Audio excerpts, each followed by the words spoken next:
Veríte na tzv. Prekliaté autá?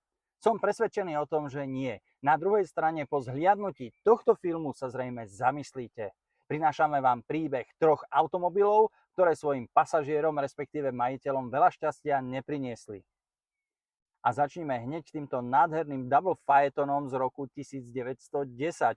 Niesol označenie Grafenstift a bolo to práve toto auto, ktoré zmenilo dejiny nielen starého európskeho kontinentu, ale rovno celého sveta. Bola to totižto práve táto limuzína, ktorá niesla rakúskeho arcivojvodu a korunného princa Franza Ferdinanda spolu s jeho manželkou Žofiou na ich návšteve Sarajeve v roku 1914. Bol to presne 28.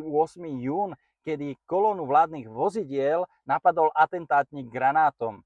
A tento prvý útok sa dvojici podarilo prežiť, ušli do bezpečia, ale krutou hrou osudu sa opäť vydali do ulic Sarajeva, kde sa stala situácia, ktorá pre Franza Ferdinanda, respektíve jeho manželku, skončila tragicky. Vodič automobilu totižto nielenže nepoznal toto auto a bežne s ním nejazdil, ale zároveň nepoznal ulice Sarajeva, čo znamenalo, že zle odbočil do ulice, do ktorej odbočiť nemal. Rozhodol sa otočiť a počas tohto manévra mu zhasol motor. A práve táto udalosť umožnila atentátnikovi Gavrilovi Principovi pristúpiť bližšie k autu a vystreliť na ňo dvakrát. Obidve guľky trafili svoj cieľ. Jedna zasiahla Žofiu a druhá zasiahla do krku Franza Ferdinanda. Obaja následkom týchto strelných zranení zomreli. A práve tento atentát sa stal začiatkom prvej svetovej vojny. A ak si myslíte, že táto udalosť prekliala toto auto, tak sa mýlite. Auto totižto patrilo grófovi Francovi von Harachovi, ktorý v rámci rakúskej armády mal na starosti prevoz dôležitých osôb. Ten následne toto auto predal do Rumunska, kde malo 12 majiteľov a údajne za ten čas malo na konte až 13 obetí. Následne sa toto auto vrátilo do rodného Rakúska, kde ho dnes môžete vidieť v armádnom múzeu priamo vo Viedni. A iba pred pár rokmi si jeden z návštevníkov všimol jeden detail. Je to evidenčné číslo vozidla, ktoré je A, 3 rímske jednotky a následne číslica 118. A v prípade, že sa vyznáte v histórii Prvej svetovej vojny, tak viete, že mierové dohody boli podpísané 11. novembra 1918. A práve toto naznačuje samotná EŠPZ-ka. Ačko môžeme voľne preložiť ako armistice, čo je vlastne pokoj zbraní. A ten sa podpísal skutočne 11.11.1918. Automobil mal zakodovaný presný koniec Prvej svetovej vojny priamo na EŠPZ-ke. A to by niektorí konšpirátori povedali, že to vonkoncom nie je náhoda. Poďme na druhý automobil. Je to Dodge 330 z roku 1964. A bolo to v podstate policajné dôstojnícke auto. Ale ktokoľvek z dôstojníkov na tomto aute jazdil, neskončil dobre. Dôstojníci totižto nielenže zavraždili celú svoju rodinu, ale napokon aj seba. A potom, čo sa stali 3 takéto prípady, tak nikto z kolegov policajtov na tom aute nechcel jazdiť. A ak si myslíte, že toto auto jednoducho zošrotovali, tak sa opäť mýlite. Bolo iba odstrojené a odpredané verejnému záujemcovi. Budúci majiteľ bola žena, jej meno je Wendy Ellen a ona sama potvrdila, že automobil aj naďalej robil zvláštne veci. Nemal problém napríklad za jazdy otvoriť dvere, alebo mu zhasol nevhod motor a dokonca sa auto dokázalo aj samé naštartovať. Ale jednu vec nikdy nespravilo, nikdy neublížilo vlastnej majiteľke. Ale naopak, v očiach mnohých cirkevných spolkov toto auto bolo posadnuté diablom a preto sa mnohí snažili ho znehybniť, poškodiť, jednoducho vyradiť z premávky. A každý, kto sa o to pokúsil, neskončil dobre. Mnohí z nich za rôznych tragických a záhadných okolností zomreli. Napríklad jeden z ľudí, čo poškodil toto auto, bol zrazený kamiónom, ale tak, že prišiel o hlavu. Ďalšieho trafil blesk a dvaja chlapci, ktorí sa rozhodli poškodzovať toto auto, boli zrazení autom a následne odhodení na kapotu práve tohto Dodžu. Takisto je zdokumentovaný prípad jedného chlapca, ktorý opäť chcel poškodiť auto, ale následne išiel domov, podpálil svoj rodičovský dom, v ktorom zhoreli nielen jeho rodičia a súrodenci, ale aj on samotný. Aj napriek týmto strašidelným príbehom sa jej majiteľka tohto Dodžu odmietla ho vzdať a jazdila na ňom až do samotného konca v roku 2010.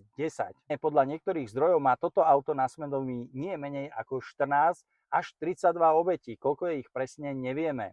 Na druhej strane tento príbeh inšpiroval aj samotného tvorcu bestsellerov Stephena Kinga k tomu, aby napísal román Christine. A práve tento román bol neskôr aj sfilmovaný a stal sa z neho kinohit. A poďme na tretí auto z nášho príbehu, ktorým je Porsche 550 Spyder alias Little Bastard. Patrilo Jamesovi Deanovi, sľubnému hercovi, ktorý mal rozbehnutú rozprávkovú kariéru v 50. rokoch. Ale okrem herectva miloval automobily, rýchlu jazdu a veľmi rád na svojich autách pretekal. A práve preto v roku 1955 vymenil svoje Porsche 356 Speedster za Porsche 550 Spyder, menší, ľahší a rýchlejší model. Prirodzene aj s týmto autom chcel James Dean pretekať a práve preto ho veľmi rýchle upravil. Na prednú kapotu ako aj bočné dvere putovala číslica 130 a na zadnú kapotu putoval nápis Little Bastard.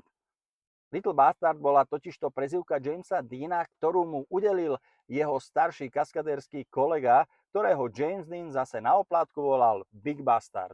Ako náhle sa však James Dean pochválil novým autom svojmu hereckému kolegovi Alekovi Guinnessovi, ten ho upozornil: ak budeš na tomto aute jazdiť, do týždňa si mŕtvy. A toto Guinnessovo proroctvo sa takmer na hodinu presne vyplnilo. Nasledujúci víkend mal totižto James Dean namierené na ďalšie preteky, ktoré sa konali v Salinase nedaleko San Francisca. A cestou na tieto preteky ho policajti zastavili pre vysokú rýchlosť, zaplatil pokutu a pokračoval vo svojej jazde.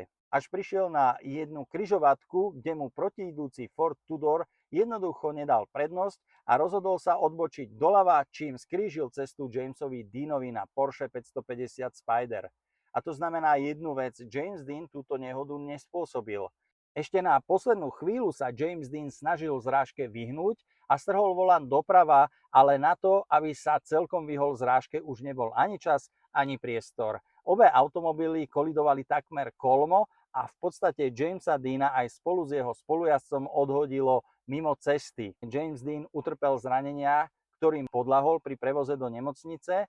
Našťastie jeho spolujazdec a mechanik Witterlich prežil, hoci s veľmi ťažkými zraneniami, z ktorých sa liečil niekoľko rokov. Porsche bolo po tejto nehode zrelé na odpis. Na druhej strane motor a prevodovka sa dali stále použiť. A práve preto sa dvaja mladí pretekári McHenry a Ashrid rozhodli tieto diely kúpiť. Každý z nich použil niečo iné. McHenry použil motor z Deanovho auta a Ashrid použil prevodovku.